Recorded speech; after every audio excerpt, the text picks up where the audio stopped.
Hello student, तो आप जैसे कि देख सकते हैं मेरे पास आ चुका है कक्षा 9वीं का हिंदी का पेपर स्टूडेंट। ये सेट है एफ स्टूडेंट। और मैं आपको बता दूं, ये सेट इससे पहले भी मैंने आपको सेट डी प्रोवाइड कराया हुआ है स्टूडेंट, और इसका पूरा का पूरा पेपर का सॉल्यूशन और पूरा पेपर दिखाया है स्टूडेंट। यदि आपने सेट डी नहीं देखा है तो आप मेरे चैनल को सब्सक्राइब कर लीजिए। मैंने अपने चैनल में ये वीडियो डाला हुआ है, आप वहाँ जाके देख सकते हैं स्टूडेंट। अब मैं इस वीडियो में आपको सेट एफ प्रोवाइड कराने वाले स्टूडेंट, आप देख सकते हैं मेरे पास पूरा का पूरा पेपर है स्टूडेंट, और जिससे आप 80 में से 80 नंबर ले सकते हैं। आप देख सकते हैं स्टूडेंट मेरे पास पूरा का पूरा पेपर आ गया है।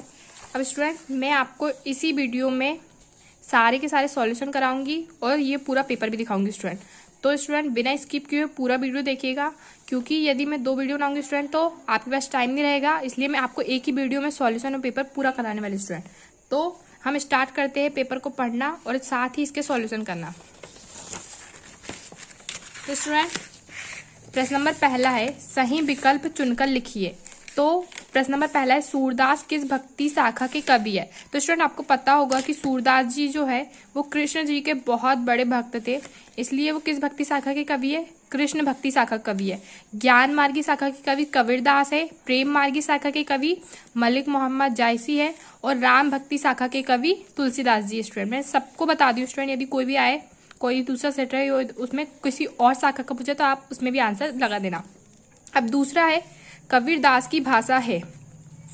स्टूडेंट मैं आपको बता दूं इसका आंसर क्या जाएगा, कृष्ण भक्ति शाखा।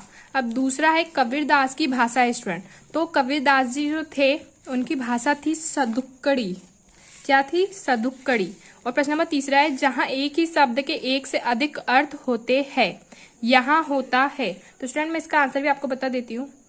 तो दोस्तों आज मैं आप सबको बहुत ही बड़ी एप्लीकेशन के बारे में बताना चाहती हूँ जो डेली हंट द्वारा बनाई गई है। इस साल डेली लर्न ने आई अचीव स्कॉलरशिप एग्जाम रखा है, जिसमें पार्ट लेकर आप laptop, mobile phone, smart watch भी जीत सकते हैं। तो डिस्क्रिप्शन बॉक्स में दिए हुए लिंक पर क्लिक करके जल्दी से स्कॉलरशिप में रजिस्टर कीजिए और पाइए 50 करोड़ की स्कॉलरशिप जीतने का मौका। दोस्तों इसकी सबसे बड़ी खूबी ये है कि पहली बार किसी ने बड़े शहरों के साथ साथ छोटे शहरों और ग्रामीण भागों तक क्वालिटी एजुकेशन पहुंचाने का निर्णय लिया है, और यहाँ इंग्लिश के साथ साथ हिंदी माध्यम में भी पढ़ सकते हैं।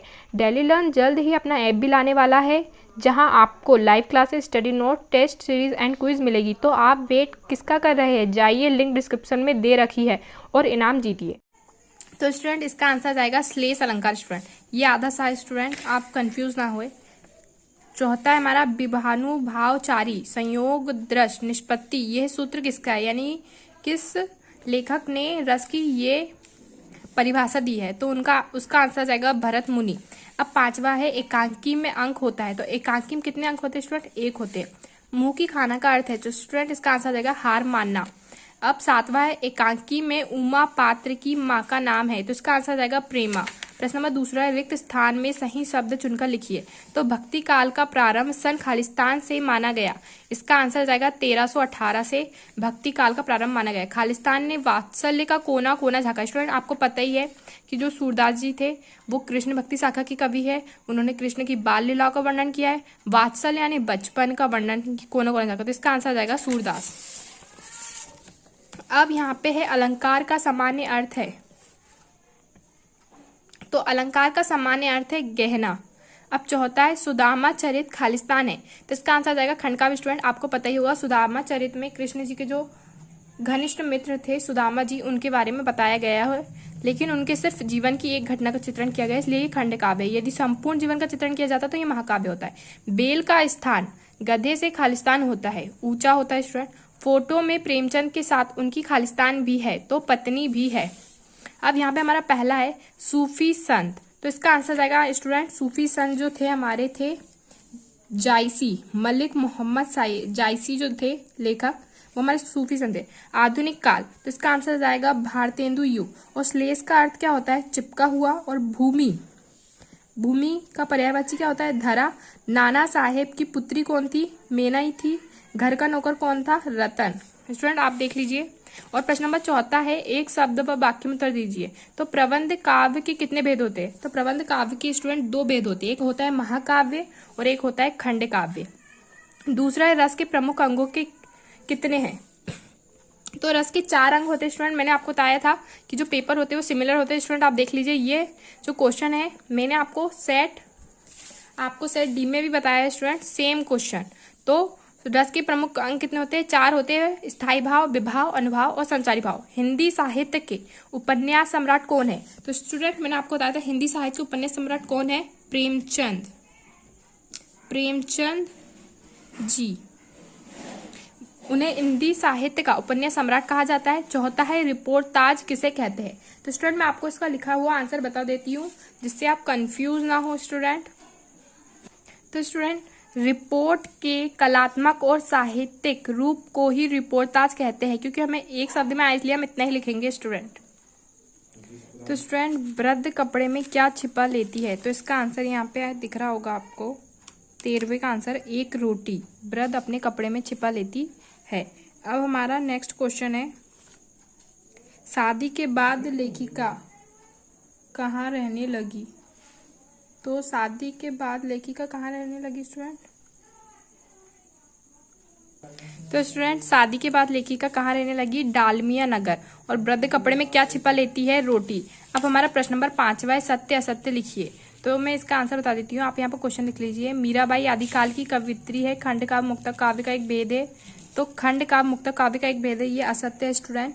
और नाना साहेब भारत में हुए प्रथम स्वतंत्रता संग्राम में अग्रणी नेता थे। किरण शब्द का पर्यायवाची रश्मि है, तो इसका आंसर मैं आपको बता देती हूँ।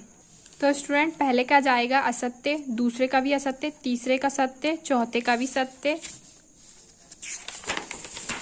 और 5वें का जाएगा सत्य। देख लीजिए स्टूडेंट, फिर से सेम क्वेश्चन स्टूडेंट, इसलिए मैं आपको बोलती हूँ कि दोनों सेट पढ़िएगा, आपका पूरा 80 नंबर आप पूरे के पूरे लेके आओगे। तो लेखिका ने अपनी नानी से अनेक कहानियां सुनी थी, असत्य। वीरगाथा काल के प्रमुख 2 कवि व उनकी रचनाओं को लिखिए। भक्ति काल को स्वर्णयुग क्यों कहा जाता है? तो मैं इसके इन सभी क्वेश्चनों का आपको आंसर बता देती हूँ।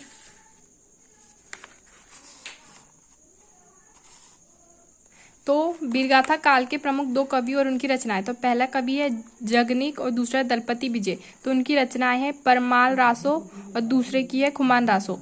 स्टूडेंट आपको मिल गया। अब ये हमारा 8वें का क्वेश्चन था, भक्ति काल को स्वर्णयुग क्यों कहा जाता है? तो भक्ति काल सामान्य परक लोक चेतना तथा सदाशिवता से पूर्ण काल था। इसमें विभिन्न वर्गों, वर्ण व्यवस्था, सामाजिक भेदभाव, कर्म कांड के विरुद्ध आंदोलन, भावनात्मक और मानवीय मूल्य होने कारण ये स्वर्णयुग कहलाता है।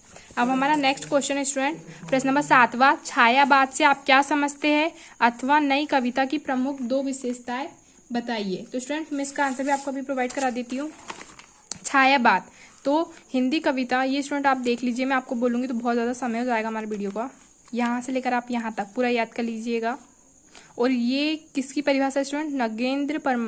नगेंद्र परमात्मा की छाया आत्मा में पड़ने लगती है और आत्मा की छाया परमात्मा में, यही छायावाद है।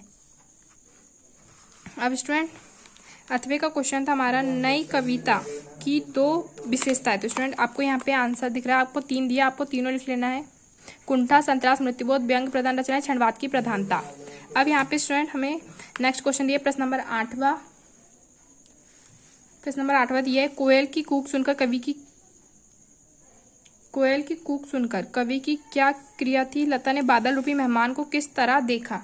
तो इसका आंसर स्टूडेंट, तो यहाँ पे स्टूडेंट आपको दिख रहा होगा कोयल की कूक। स्टूडेंट मैं आपको इसको पढ़ के बता देती हूँ। कोयल की कूक सुनकर कवि असहज को हो उठता है। वह सोचता है कोयल बंद कैदियों के लिए विशेष संदेश लाई है, उसका दुख बांटना चाहती है या फिर उसकी यातनाएं देखकर आंसू बहा रही है, अंधेरों को बेंध कर विद्रोह चेतना जगा रही है। अब यहाँ पे 8वें का था, लता ने बादल रूपी मेहमान को किस तरह देखा?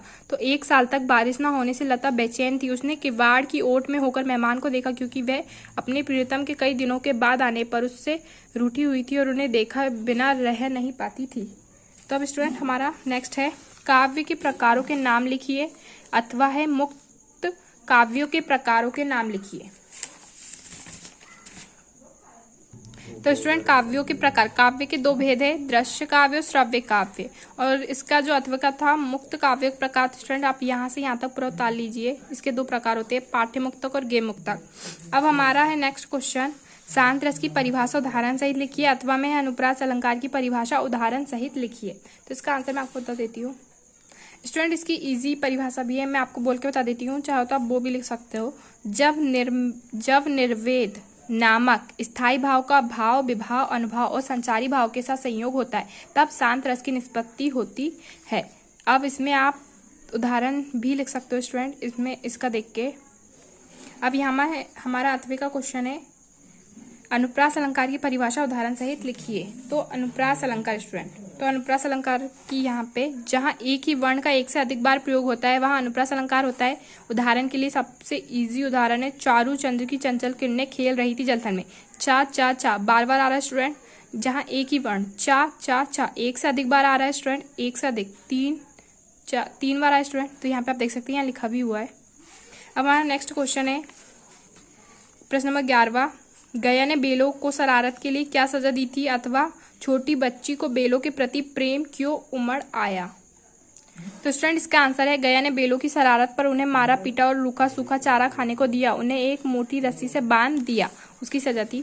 और छोटी बच्ची को बेलों के प्रति प्रेम क्यों उमड़ आया। छोटी बच्ची की माँ मर चुकी थी, सौतेली माँ उसे मारती थी, सताती थी, वह उसके साथ अच्छा व्यवहार नहीं करती थी, वह बच्ची अपने से बिछुड़ने का दर्द जानती थी। ठीक इसी तरह हीरा मोती भी अपने से बिछड़ने और गया